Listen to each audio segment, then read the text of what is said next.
मानी के घर के हालात काफ़ी ख़राब होते हैं जिससे सब घर वाले काफ़ी परेशान हो जाते हैं और फिर होती है एक ऐसी चीज़ जिससे सब हैरान हो जाते हैं। तो आइए देखते हैं कि मानी की फैमिली के साथ ऐसा क्या होता है।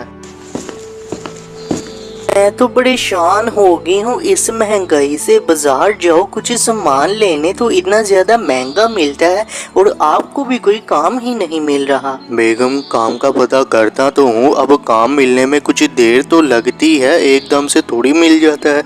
और पैसे मैंने तुम्हें दिए तो है, तुम फिर भी बाजार से खाली हाथ ही आ गई हो। आपने जितने पैसे मुझे दिए थे उससे अब कुछ नहीं मिलता, इतनी महंगाई हो गई है, आप पता नहीं किस जमाने में जी रहे हैं। तो बेगम मैं अपने दोस्त से कुछ और पैसे उधार ले आता हूँ, तुम फिर ले आना सामान। हम कब तक लोगों से ही उधार लेते रहेंगे, आप जाइए और अपने दोस्त को काम का भी कहें। ठीक है बेगम, जाता हूँ और कहता हूँ उसे। मानी का पापा काफी परेशान होता है क्योंकि उसके पास कोई नौकरी नहीं होती और वो जाता है अपने दोस्त के पास, लेकिन जब वो अपने दोस्त को काम का पूछता है तो वो भी उसे मना कर देता है, जिसके बाद वो काफी परेशान हो जाता है। तो आइए आगे देखिए। असगर ने तो मुझे पैसे उधार दे दिए हैं, लेकिन कब तक मैं उधार ही लेता रहूंगा, मुझे उसके पैसे भी तो वापस करने ही होंगे और अगर नौकरी ना मिली तो कैसे चलेगा। मानी का पापा रास्ते में आ रहा होता है और उसे एक बूढ़ी औरत मिलती है। अरे बेटा किधर जा रहे हो तुम, मेरी थोड़ी मदद ही कर दो क्योंकि काफी दिन हो गए हैं मैंने कुछ खाना नहीं खाया। अरे माँ जी मैं आपकी क्या मदद कर सकता हूँ, मैं तो खुद किसी से उधार पैसे लेकर आ रहा हूँ। बेटा मेरा कोई सहारा नहीं है और कुछ दिन मैं यहाँ थी फिर मैं कहीं और चली जाऊंगी।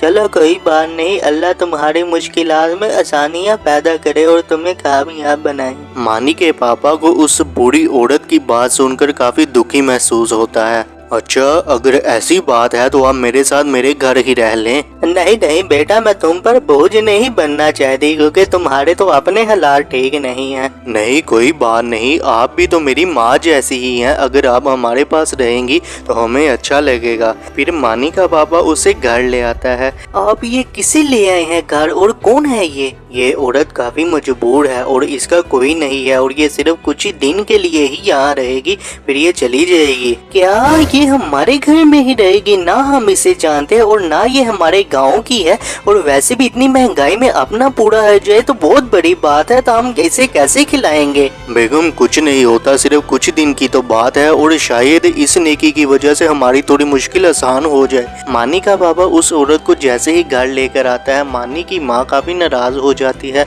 और उधार लिए हुए पैसों से वो कुछ राशन ले आती है और कुछ दिन वो राशन का इस्तेमाल करते हैं, लेकिन फिर वो खत्म हो जाता है और फिर होता है कुछ ऐसा जिसे सब हैरान हो जाते हैं। तो आइए देखते हैं कि ऐसा क्या होता है। अब तो राशन भी खत्म हो गया है और ना ही आपको नौकरी मिल रही है, अब कौन आपको उधार देगा, अब कैसे चलेगा अपने घर का गुजारा? बेगम अब और कर भी क्या सकता हूँ, कहाँ से मैंने काम का पता नहीं किया, अब मिलता ही नहीं मुझे काम।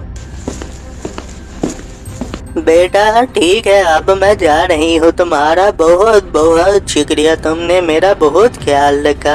अब मेरे पास तो पैसे नहीं है, ये सिर्फ एक अंगूठी ही है, तुम इसे ही अपने पास रख लो। फिर बूढ़ी औरत मानी के पापा को वो अंगूठी देकर वहाँ से चली जाती है। बेगम मैं इस अंगूठी को बेच कर आता हूँ, शायद इससे हमारा 1-2 दिन का गुजारा ही हो जाए।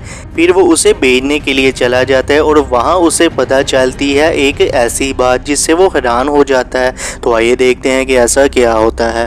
बेगम उस अंगूठी को मैंने जब दुकान वाले को दिखाई तो वो देखकर हैरान हो गया क्योंकि वो कोई आम अंगूठी नहीं बल्कि उसमें तो हीरे लगे हुए थे और इसके बदले हमें काफी पैसे मिलेंगे। क्या सच में वो बूढ़ी औरत ने जो हमें अंगूठी दी वो हीरे की थी? अब तो हमारे दिन बदल गए, शुक्र है हमारी किस्मत भी बदली। बेगम हमें हर वक्त दूसरों की मदद करनी चाहिए, क्या पता हमारी किस नेकी की वजह से अल्लाह हमसे खुश हो जाए। मानी के घर वाले काफी खुश हो जाते हैं और मानी का बाबा मानी की माँ को समझाता है कि हमें दूसरों की मदद करनी चाहिए, इससे अल्लाह हमारी मदद करता है, जिसके बाद फिर उनके घर के हालात काफी बेहतर हो जाते हैं।